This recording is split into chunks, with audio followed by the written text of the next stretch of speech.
말씀을 가지고 예배를 포기한 자들의 삶이라는 제목으로 기도를 합니다. 지난 시간에 우리가 예배에 실패한 사람의 삶, 지난 시간에는 예배에 성공한 자들의 삶, 오늘은 예배를 포기한 자들의 삶 되겠습니다. 여러분, 사람을 우리가 많은 방법으로 분류할 수가 있습니다. 가진 사람, 못 가진 사람, 배운 사람, 못 배운 사람, 잘난 사람, 못난 사람. 그러나 그런 분들은 그렇게 중요한 것이 아닙니다. 성경은 애초부터요, 사람을 두 부류로 분류해놓고 있습니다. 어떤 부류입니까? 예배를 포기한 사람과 예배를 붙든 사람. 이 두 종류의 사람이라고 오늘 본문을 통해서 우리에게 말씀해 주고 있는 것을 볼 수가 있습니다. 우리가 살면서요, 포기할 것 참 많습니다. 그런데 성도는요, 다른 것은 다 포기해도 예배를 포기할 수 없는 사람이 성도고요. 성도가 아닌 사람은요, 예배는 포기하고 다 붙는 사람이 성도가 아닌 사람인 것입니다. 그렇다면 예배가 무엇입니까? 우리가 예배는 아무것도 아닌 것 같은 느낌이 들 수가 있습니다. 나와봐야 좀 미치겠고 지루하고 따분한 거잖아요. 그죠? 나는 아무것도 아닌 것이 아닙니다. 이 예배야말로 하나님의 진노와 심판을 넘겨주는 것이 예배인 줄로 믿습니다. 우리가 말씀을 들으면 여러분 깨닫게 되어질 거예요. 여러분, 우리가 어떻게 예배하는 것이 마땅합니까? 저는 우리가 예배할 때마다 역대상 16장 19절 이하의 말씀을 좀 기억했으면 참 좋을 것 같아요. 16장 29절에 이런 말씀이 있습니다. 여호와의 이름에 합당한 영광을 그에게 돌릴지어다. 하나님의 이름에 합당한 영광을 그에게 돌릴지어다. 재물을 들고 그 앞에 들어갈지어다. 아름답고 거룩한 것으로 여호와께 경배할지어다. 이것이 예배예요. 그런가 하면 출애굽기 20장 24절에 내게 토단을 쌓고 그 위에 내 양과 소로 내 번제와 화목제를 드리라. 내가 내 이름을 기념하게 하는 모든 곳에서 내게 임하여 복을 드리라. 우리가 하나님의 이름을 기념하고 예배할 때 말입니다, 하나님께서 그곳에 임하여 뭘 주신다고요? 복을 주시는 것입니다. 여러분, 이게 예배예요.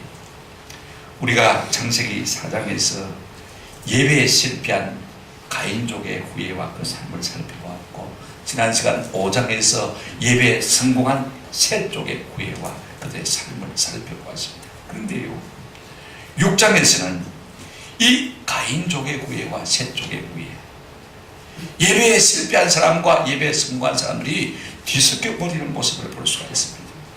그래서 예배를 포기하는 일들이 일어나게 되어진 거예요.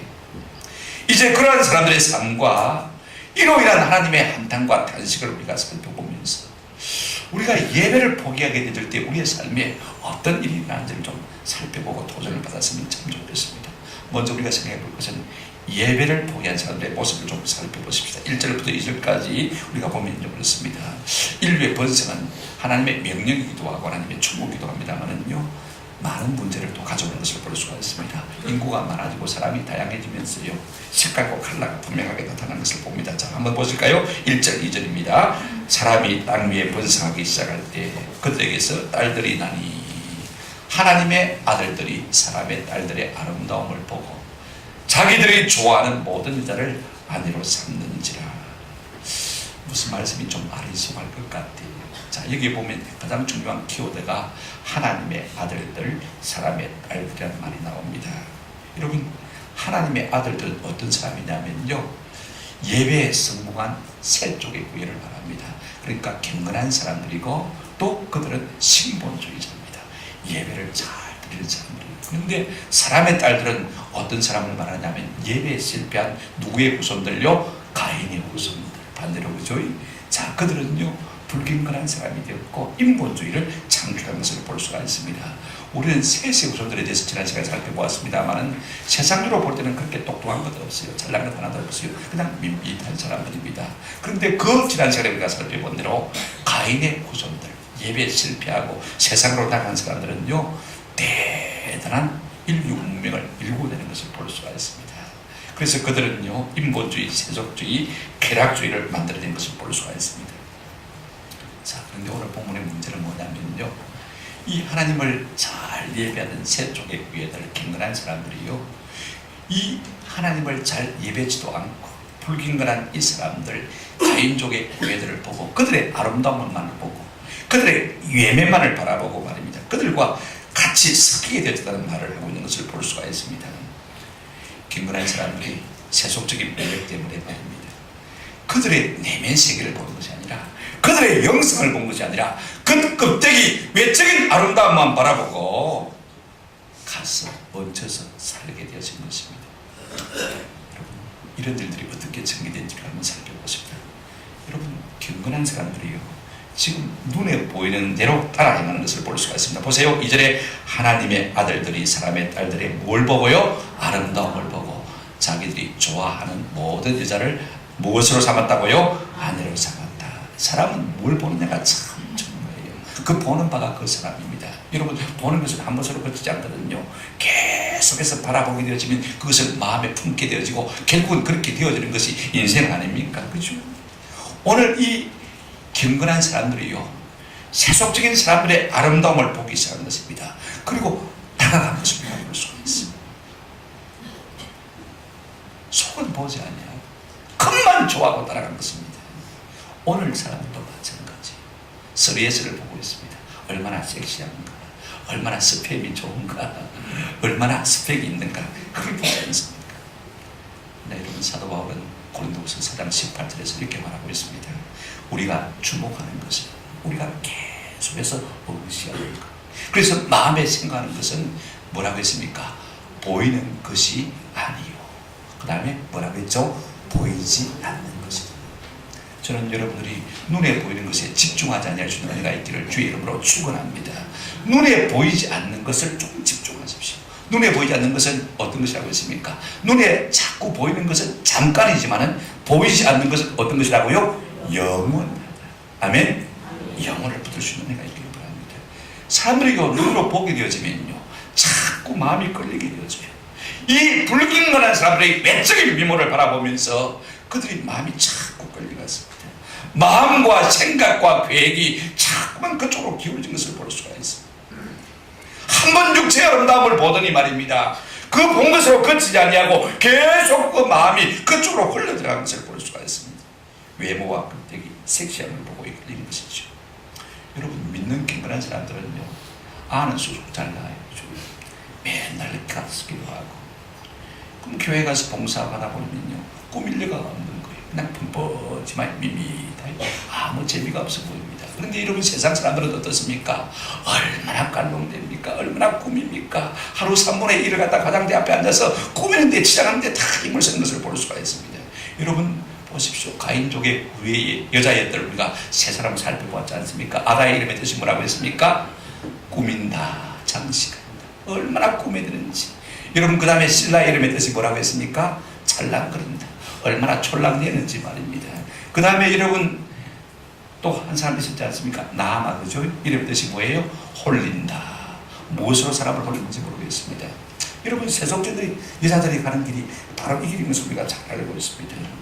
그러므로요, 우리가 눈에 보이는 대로 끌려간다는 것은요, 곧 하나님을 떠나는 것을 의미하는 것을 볼 수가 있습니다. 그런데 이들이 눈에 보이는 것으로 그치지 않냐고 그들과 같이 결혼해서 아내로 삼았다, 이렇게 말하고 있습니다.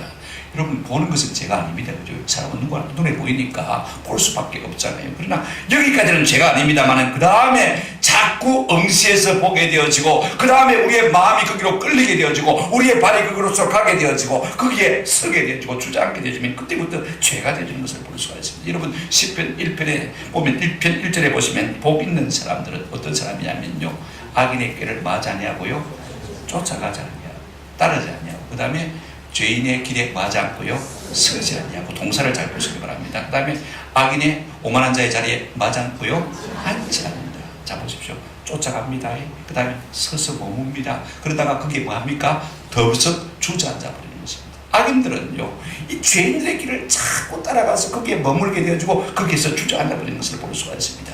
오늘 경건한 하나님의 모습들도 똑같이 하고 있는 것을 볼 수가 있습니다. 자, 외적인 아름다움만 바라보고 가서 있으니까 거기에 따라갔습니다. 거기에 머물렀습니다. 거기에 주저앉아버리고 결혼한 것을 볼 수가 있습니다. 결혼하고 살았습니다. 우리가 한번 생각해 보십시다. 여러분, 좋은 사람과 나쁜 사람이 결혼하고 또 어울리고 살게 되어지면요, 대부분 어느 쪽으로 기울어집니까? 좋은 쪽으로 기울어집니까? 나쁜 쪽으로 기울어집니까? 나쁜 쪽으로 기울어집니다. 강한 쪽으로 기울어지게 말이에요. 여러분 원래 선한 것은요 강하지가 못하거든요. 그죠? 여러분 좌파들 보세요. 얼마나 거센지 몰라요. 우파들은 아무 힘이 없어.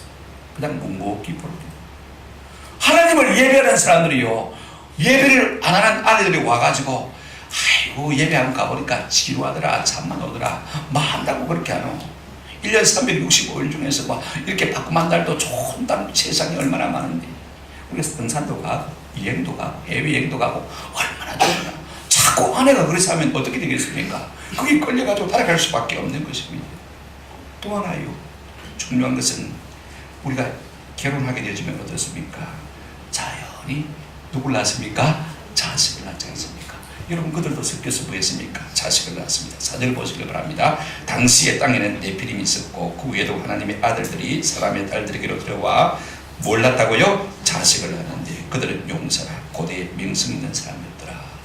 이 말이 좋은 말일까요? 나쁜 말일까요? 그들은 용사라, 고대에 뭐가 있었다고요? 명성이 있었다.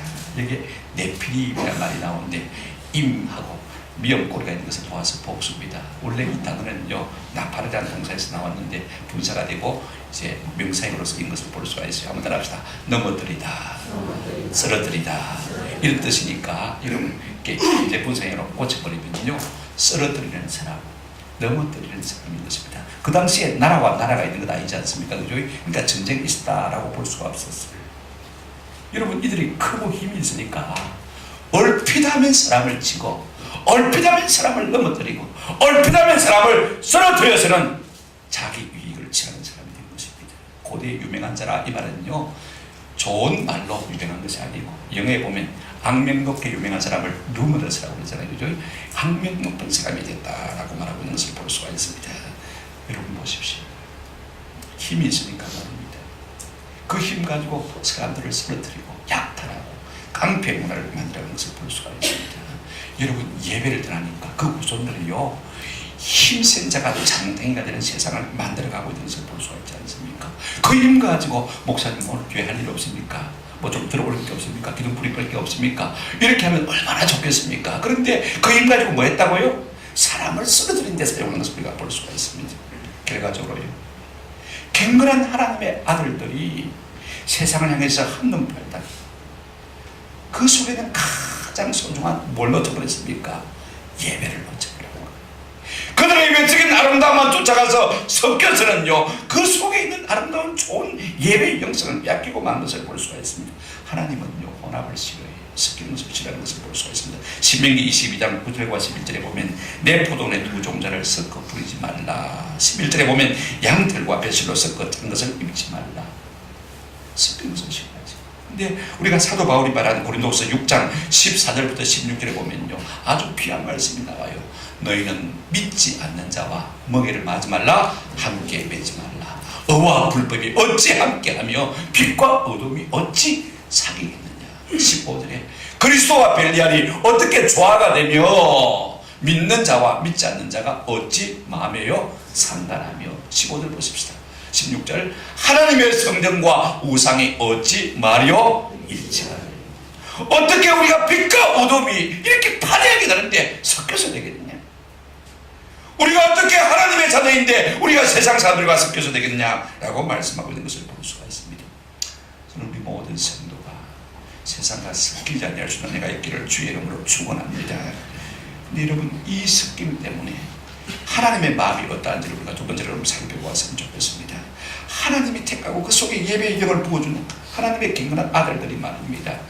자, 세상을 와서는 세상의 아름다움을 보고 거기에 온통 마음이 뺏겨서 하나님을 예배를 잊어버리고 말았다면 여러분 이로 말미암아 하나님의 마음이 어떻겠는가. 그 전에 가만히 우리가 생각해 볼 것은요 하나님께서 자기를 예배하는 세 쪽의 부여를 뭐라고 부르고 있습니까? 한번 따라합시다. 하나님의 아들들. 하나님은요 셋의 후손들이 자기를 예배하는 것을 보고 다른 것 보지 않았어. 오직 그걸 하나 보시고 서슴 없이 자기의 이름을 그들에게 빌려주신 것을 볼 수가 있습니다. 누구의 아들들요? 하나님의 아들들. 자기를 예배하니까 그것 하나 때문에 하나님의 이름과 하나님의 명예를 다 빌려주신 것을 볼 수가 있습니다. 이렇게 엄청난 사랑과 은혜를 받았음에도 불구하고 세상의 아름다움에 걸려서 그들이 육체가 되는 모습을 우리가 볼 수가 있습니다. 예배를 떠나고 마침내 하나님을 떠나고 하나님의 마음에 탄식을 안겨주는 그와 같은 존재가 되는 것을 우리가 보게 되었습니다. 5절 6절을 보시길 바랍니다. 하나님은 그러한 인생을 보시고요, 아시고 근심하시고 한탄하신 것을 볼 수가 있습니다. 5절 6절 여호와께서 사람의 죄악이 세상에 가득함과 그의 마음으로 많은 것이요 생각하는 것, 모든 계획이 항상 악할 뿐임을 보시고, 6절에 땅 위에 사람 지으셨음을 한탄하사 마음에 근심하시고 그랬습니다. 하나님이 우리 인생을 가만히 보시니까 보면 알잖아요, 그죠? 그런데 뭘 하셨습니까? 마음, 생각, 계획 다 항상 하나님 앞에서 악할 뿐임을 보시는 것입니다. 여러분, 껍데기가 중요한 거 아니지 않습니까? 사람이 그 속에 뭐가 들었냐가 참 중요한데 우리 속에 뭐가 들었어요? 마음도 들고 생각도 들고 우리 속에 뭐도 들었어요? 계획도 들었는데 그 알맹이까지 다 손글째 다 항상 악할 뿐임을 보셨다. 여러분과 역지사주로 한번 생각해 보십시오. 자녀가 사춘기 고등학생인데 말입니다. 해야 될 공부를 안 하고 자꾸 멋만 부리고 세상으로 밖으로 나돌면요, 부모의 마음이 어떻겠습니까? 생각해 보십시오. 자꾸 밖으로 나돌고 멋지기만 지기고 깔롱대기만 되고 머리는 텅텅 비었고 마음의 생각은 텅텅 비었으면요, 여러분 부모 마음이 어떻겠습니까? 한번 생각해 보십시오. 다 자녀를 길러보지 않았습니까? 그때 우리 하나님께서 우리의 이러한 모습을 보시고 어떻게 하셨다고 했습니까? 오늘 본문에 보시면 6절에 땅 위에 사람 지으셨음을 마시고요 한탄하시고 마음에 뭐하시고요 근심하시고. 왜 하나님께서 이와 같이 인생을 지으셨음을 후회하고 계시는 것입니까? 한탄하시며 탄식하시고 슬퍼하시는 것입니까? 오늘 우리 속에 예배가 없는 이것 때문에 하나님이 슬퍼하시는 모습을 볼 수가 있습니다. 그래서 하나님께서 마음으로 결단한 것이 두 가지.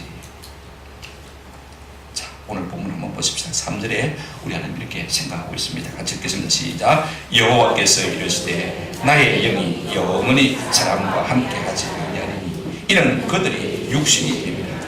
그러나 그들의 날은 120년이 되리라 하시니라. 두 가지를 말씀하셨습니다.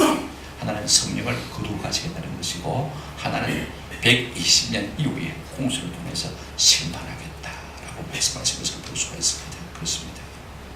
여러분, 하나님께서요 우리 인생에게서 성령을 거두시면 별 수 없이 뭡니까? 육체, 고기 덩어리, 조금 더 심하게 말하면 짐승에 불과한 것입니다. 여러분, 사람이 사람일 수 있는 것이 무엇입니까? 창세기에 보면 하나님께서 흙으로 사람을 빚으시고 그 다음에 7절에 뭐라고 했습니까? 그 코에 생기를 불어넣으시니 사람이 뭐가 됐다고요? 생명이 되었더라. 비로소 인생이 될 수 있었던 것은요, 하나님께서 그 속에 우리 속에 성령을 부어주셨기 때문에 사람이 사람 노릇을 할 수 있게 되는 것입니다. 근데 그것을 거두고 가버리면 뭐만 남습니까? 껍데기만 남잖아요. 육체만 남잖아요. 이걸 예민하게 민감하게 캐치한 사람이 누구냐면 다윗 왕입니다. 그 선왕인 사울 왕이요, 하나님께서 성령을 부어주실 때는 참 지혜롭고 하나님을 위하는 사람이 됐는데 성령을 거두고 가시니까요 악한 영이 와서 그를 지배하게 되죠. 악신이 그를 가지고 놀이개처럼 삼고 말입니다. 다윗을 하나 죽이려고 국사는 다 내팽개치고 미친 사람처럼 온 땅을 뒤지고 내리는 모습을 누구를 통해서 보았습니까? 사울왕을 통해서 보았거든요. 그가 나중에 우리의 아내 바세바를 쳐갖고 간음죄를 저질렀고 하나님의 지적을 받게 됐을 때 하나님 앞에 나가서 회개합니다. 그 회개의 기도가 시편 51편에 기록되어 있지 않습니까? 그 중에서 11절에 보면 이런 말씀이 있습니다. 같이 한번 읽으실까요? 시편 51편 11절 말씀입니다. 다 같이 시작. 나를 주 앞에서 쫓아내지 마시며 주의 성령을 내게서 거두지 마소서. 여러분, 죄를 지으면 가장 두려운 것이 무엇이냐면 하나님께서 그의 성령을 내게서 거두고 가실까? 이것이 가장 두려운 것입니다. 여러분, 우리가 지금은요 하나님의 성령이 우리 가운데 계시니까 이 정도 하고 살지만은요 하나님께서 성령을 거두고 가시면요 별 수 없이 짐승 같은 사람이 될 수밖에 없는 것입니다. 다윗이 그것을 가능합니다. 주의 성령을 내게서 거두지 마소서. 주 떠나가시면 내 생명 걷되. 그렇습니다. 우리 주님 떠나가시면요 우리 아무것도. 또 하나님께서 뭘 말씀하셨습니까? 120년 이후에는 내가 그들을 심판하겠다. 7절 같이 보시겠습니다. 이르시되 내가 창조한 사람을 내가 진에서 썰어버리되 사람으로부터 가축과 기는 것과 공중에서까지 그리하더니 이는 내가 그들을 지었음을 한탄함이니라 하신다. 여러분, 하나님께서 스스로 지은 인생을 갖다가 120 이후에는 뭐 해버리겠다고요? 썰어버리겠다. 빗자루를 가지고 썰듯이 썰어버리겠다. 여러분, 우리가 집안에서 빗자루를 들고 뭘 씁니까? 쓰레기를 썰잖아요. 쓰레기를 썰잖아요. 왜 세상을 하나님께서 썰어버리고자 하시는 것입니까? 우리 인생의 쓰레기가 되었기 때문에 썰어버리고자 하는 것입니다. 왜요? 인생이 본래 지원받은 목적인 거예요. 그 속에 뭐가 있어야 돼요? 하나님의 영이 있어야 되고, 그 영으로 뭘 예배해야 돼요? 하나님을 예배해야 돼요. 우리가 이사야 43장 21절에 보게 되지만 이 백성은 내가 나를 위하여 지었나니, 한번 더 합시다. 나를 찬송하게 하려 함이니라. 하나님을 예배하도록 우리 속에 성령을 부어주시고 우리를 그렇게 만드셨는데, 이것이 인생의 목적인데, 이 속에서 이것이 다 빠져나갔으니까 여러분, 우리가 껍데기입니까? 껍데기 아닙니까? 껍데기죠. 조청이죠. 쓰레기죠. 그러니까 하나님께서 빗자루로 쓰레기를 쓸듯이 다 쓸어버리겠다. 홍수를 통해서 깔끔하게 실어버리겠다. 그렇게 말씀하신 것입니다. 예배를 상실한 인생은요, 포장지만 나는 것입니다. 누가 포장지를 집에 두고 있는 사람이 있습니까? 아무리 그 포장지가 아름다워도 말아서 쓰레기통에 넣어서 버려야 되죠. 맞습니까? 예배를 상실한 인생이 꼭 포장지와 같은 존재인 것입니다. 왜 심판이 오는 것입니까? 우리 인생이 예배를 잃어버리기 때문에 하나님의 심판이 오는 거예요. 예배가 얼마나 중요한지 모릅니다.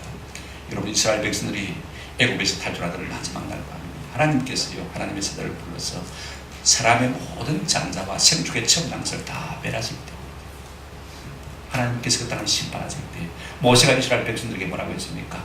양의 피를 가지고 집집마다 문설주에 다 발라라.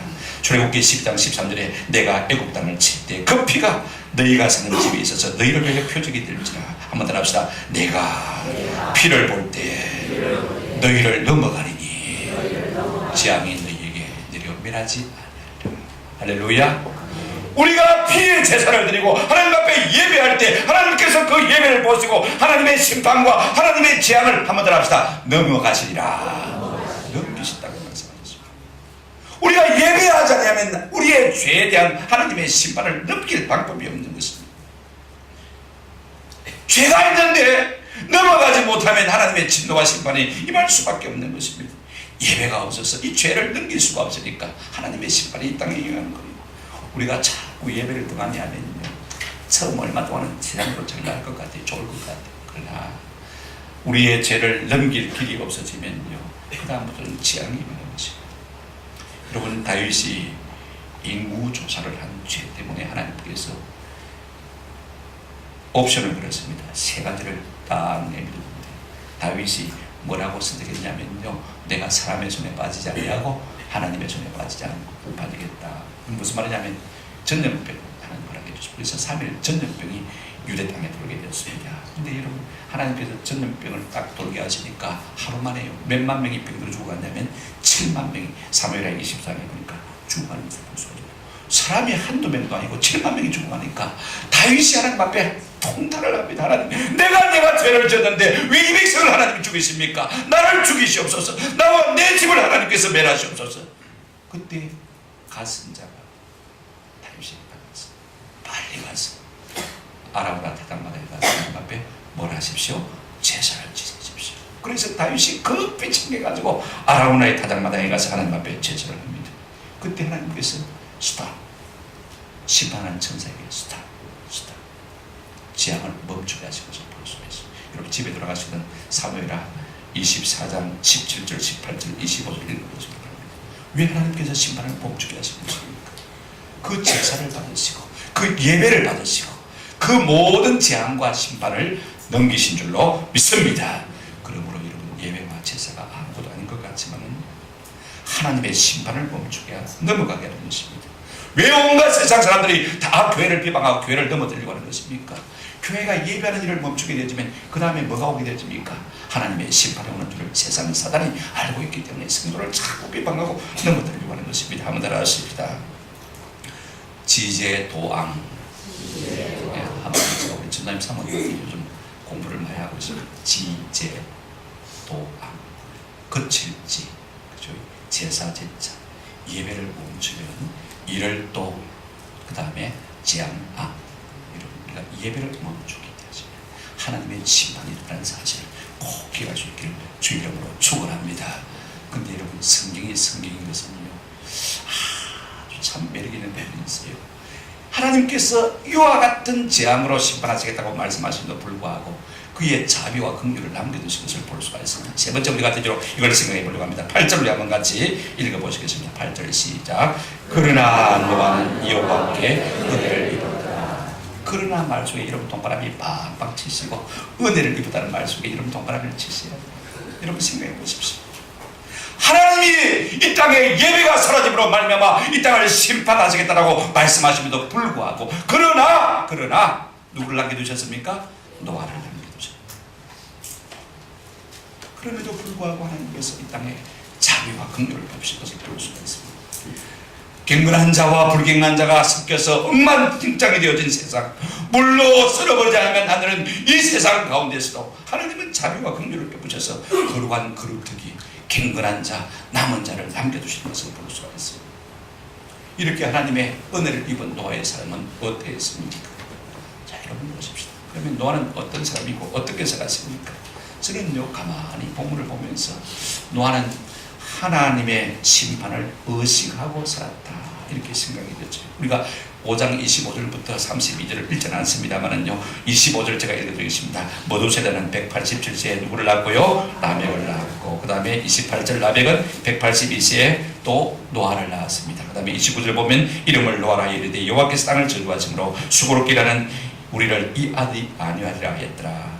자, 여러분, 이 말씀은 무슨 말씀이냐면 노아가 하늘에서 뚝 떨어진 것이 아니라 믿음의 경건한 선조들을 가지고 있습니다. 특별히 할아버지가 누구라고요? 머두셀라. 여러분, 그 할아버지의 이름이 뭐라고요? 머두셀라. 여러분, 지난 시간에 생각해 봤지 않습니까? 복합이라고 했죠? 자, 뜻이 뭐라고 했습니까? 한번 더 합시다. 그가 죽으면 세상을 심판하시리라. 이것이 머두셀라 할아버지의 이름이에요. 세상에 자식 이름을 누가 이렇게 이름 짓는 사람이 어디 있습니까? 저는 우리 이 문화를, 옛사람들을 좀 공부하면서요, 마음에 참 배우는 게 많아요. 옛사람들은 부모가 지어준 이름만 있는 게 아니고 자도 있고 호도 있어요. 이름은 누가 주었습니까? 아버지가 준 것이니까 바꿀 수가 없잖아요, 그죠?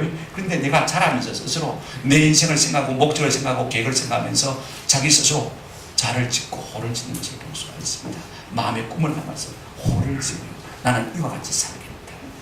오늘 이 모두셀라의 이름은 어떤 의미에서는 호와 같은 것입니다.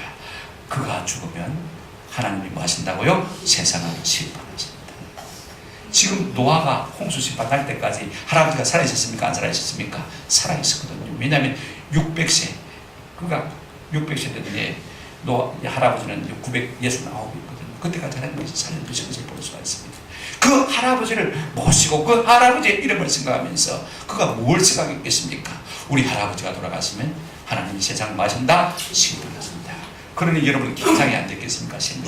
언제 돌아갈지 알 수가 없지만 반드시 하나님이 세상을 심판하십니다. 그러니 하나님을 예배하고 있습니다. 그런가 하면 그 자신의 이름을 통해서 우리가 볼 수가 있습니다. 29절 보시길 바랍니다. 아버지 라멕이 그 아들 이름을 뭐라고 했습니까? 이름을 노아라여 이르되 여호와께서 땅을 저주하심으로 수고롭게 일하는 우리를 이 아들이 말이라 안위하리라. 아마 라멕도 하나님의 계시를 받은 것 같아요. 노아로 말미암아 내가 이 땅을 구원하겠다. 아마 그런 은혜를 주신 것 같아요. 죄로 말미암아 예배의 실패함으로 말미암아 점점 방탕해하는 세상 가운데서 내가 노아로 말미암아 이 땅을 안위하고 위로하고 구원하겠다. 여러분, 자기 이름의 뜻이 뭐예요? 구원 아니에요? 위로 아니에요? 그죠? 내가 내 이름대로만 살아야 되지 않겠는가? 그 마음을 품었을 것이고, 그러니 구원하신 하나님을 생각하면서 늘 하나님을 예배해서 그렇습니다. 여러분, 인간적인 측면만 있는 거 아니지 않습니까? 우리가 8절 한번 다시 보시길 바랍니다. 8절 다 같이 시작. 그러나 노아는 여호와께 은혜를 입었더라. 은혜를 주신 분이 누구예요? 하나님이신 것입니다. 사람은요, 하나님께 은혜를 받아야, 하나님께 은혜를 입어야 잘 살 수 있는 것입니다. 우리 찬송가 28장에 주의 은혜 사설되사 나를 주께 매소서. 주의 은혜가 나를 붙들어줘야 우리가 참 복된 삶을 살 수 있는 것입니다.